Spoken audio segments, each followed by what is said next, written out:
Checking in with some of our friends from the North. Hey, it's that time of the year.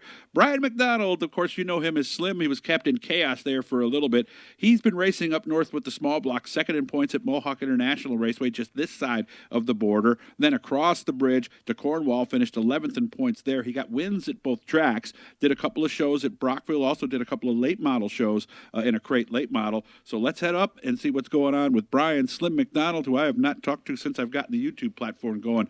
Brian, first of all, good to talk to you. How are you doing? I'm doing great. Good to talk to you, too. Yeah. Well, you tell me you've been very, very busy. I didn't know you guys got that much snow on this last deal.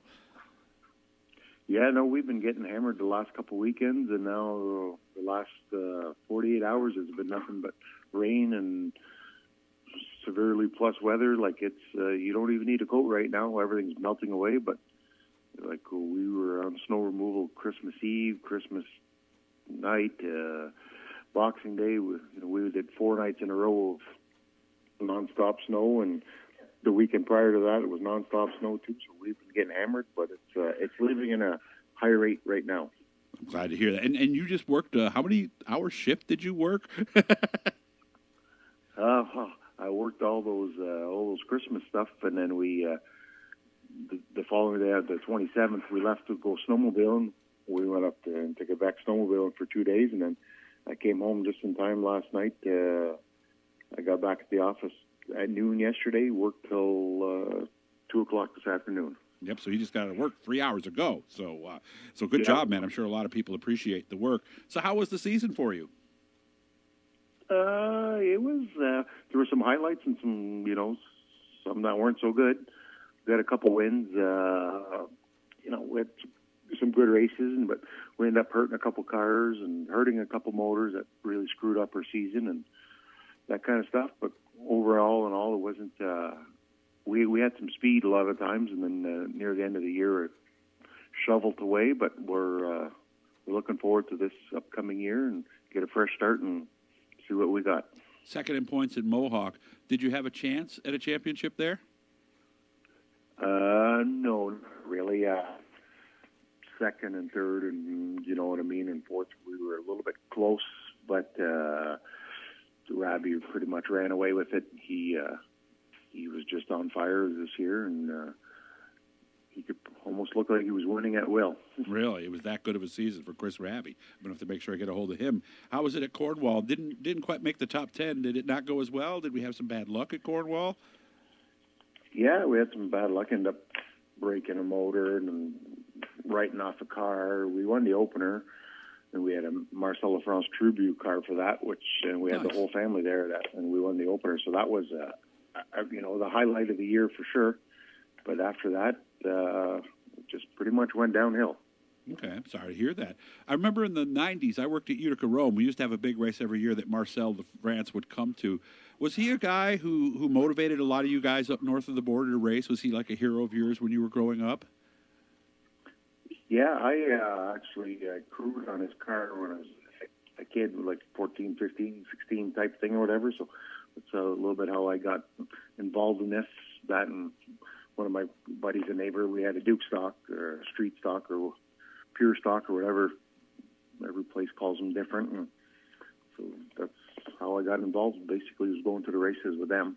And then, of course, always being a fan at Cornwall. And knew the Marcel's boys pretty well or whatever, and buddies with them. So I ended up going to some races with them for, probably 3 or 4 years before I ventured out on myself. What kind of stuff did he teach you? Well, the old boy had lots of grit and determination. Mm-hmm. So there's more of that than anything else, huh? Oh, exactly. Yeah. No, it was an entertaining time in my life for sure. It was definitely entertaining. We raced a lot of Grand Bay drumming though with them, and did Super Dirt Week a couple years with them, and just that kind of stuff. It was a life experience for sure. Teenager, early 20s, is that about that time for you when you were doing all that? Oh yeah, probably. A teenager right up to, I think I started racing street stocks myself or whatever when I was 17 or 16. So it was a little bit prior to that, and even during that time.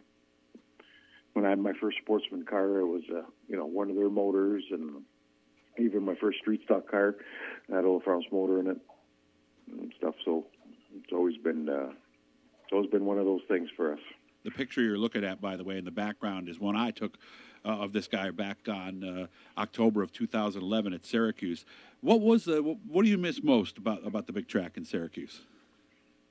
Oh, just the atmosphere, the whole.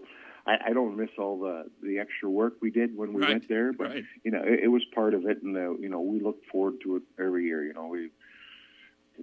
always had to have your best stuff, and all that. And hopefully, if you didn't break it too bad at Syracuse, well, you had good stuff for the beginning of the following year. But it was. I just miss the whole atmosphere. I don't know. Oswego doesn't do it for me in that, just not the same. Mm-hmm.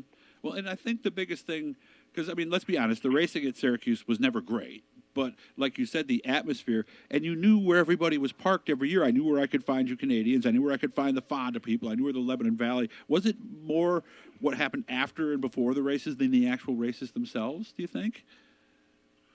Oh, yeah, it was great. We would go, we'd go up to Fulton the weekend before at times, and spend the whole week there. It was just a getaway. It was just a good time. Our crew looked forward to it. We'd bring sometimes up to 10 campers, and it was just a big going on. It was great. So it was almost vacation for you guys then, to some degree. Exactly. Working vacation, nonetheless. But well, absolutely, yeah. How did the harder you worked, the better your results were. But did you have some good results at Syracuse, or were a lot of them having to repair a car after you got towed in? Well, I did my fair share of that. We first year I went with a big block. I think it was in 2004 or 5 or something like that. I'd gotten a top first time in a big block. We qualified in the top 12. Really? Yeah, that was probably the highlight there, and I won the non-qualifier race once, that kind of stuff. But it was mostly, we broke a lot of engines. We broke, when we first started, when the place would get rubbered down, it was pretty common.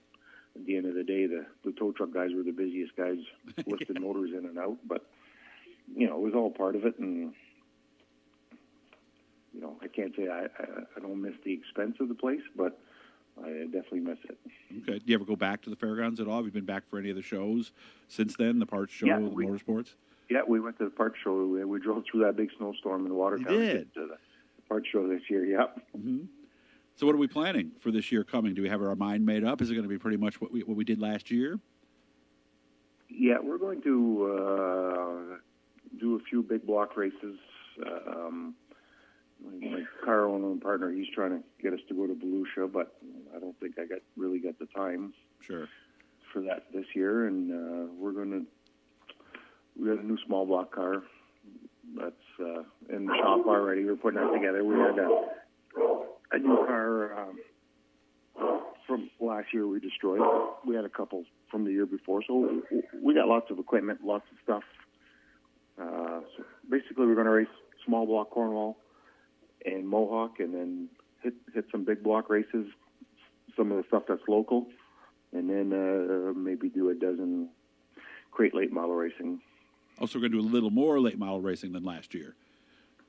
Yeah, I really enjoyed it. It was, something different. It was, I've been lucky enough to, in my career, race sprint cars and do a couple asphalt races and a few different things, and that's almost the joy of it for me now is trying some different stuff once in a while.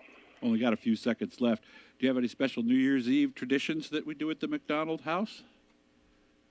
No, you just pray for no snow so I can actually spend it with that's true, with loved ones. But no, we usually go over to Brianna Lattiser's, her father Michael and I are pretty good friends, and that whole family, and that's our plans tomorrow. Is we're going over to their place for New Year's, and there you go. That's of course, about it. You guys are getting this on Saturday, so that'll be going on tonight. Hopefully, Brian's phone will not ring, and there will be no snow, and he'll actually be able to celebrate New Year's. So I'll make sure I keep in touch. Thanks for getting back to me. I really appreciate it, and I can't wait to see you in person and shake your hand very soon. I hope they do that soon. Enjoy your new year, man. Thank you. Thank you. Looking forward to it.